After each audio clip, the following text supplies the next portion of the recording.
Il faut faire la distinction entre la dépendance physique et la dépendance psychologique, qu'on appellerait plus l'addiction. C'est-à-dire que la dépendance physique des produits comme la nicotine ou l'alcool vont stimuler ce qu'on appelle le centre du renforcement. Le centre du renforcement va libérer de la dopamine et cette dopamine, c'est un message important au cerveau qui va dire, voilà, quand vous faites ce comportement, c'est important pour votre survie, par exemple. Donc c'est vrai que là, il y a une forme de court-circuitage des éléments vraiment importants et la personne pense que boire de l'alcool ou prendre de la nicotine est important pour lui. Dans les jeux vidéo, le système est à peu près le même, c'est-à-dire que dans les jeux, il y a des récompenses rapides et répétées, comme par exemple tuer un monstre qui donne une épée magique, et le fait d'avoir ces récompenses qui viennent de manière aléatoire, rapidement et de manière répétée, va aussi libérer de la dopamine. Donc dans ce mécanisme-là, il y a aussi chez les personnes fragiles un risque de développer une addiction aux jeux vidéo ou aux jeux d'argent et de hasard.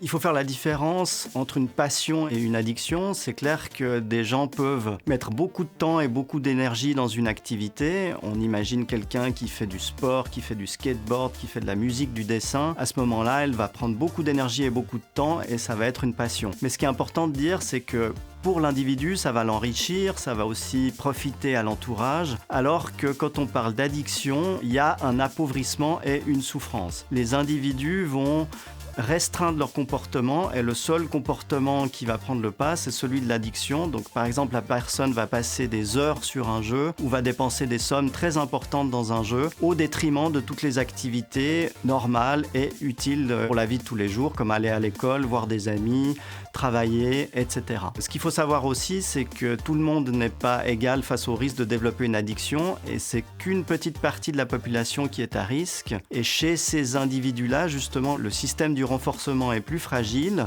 et quand ils sont confrontés à ces récompenses répétées de libération de dopamine, ils sont à risque justement de développer une addiction, ce qui veut dire qu'il va y avoir une automatisation du comportement et une perte de contrôle.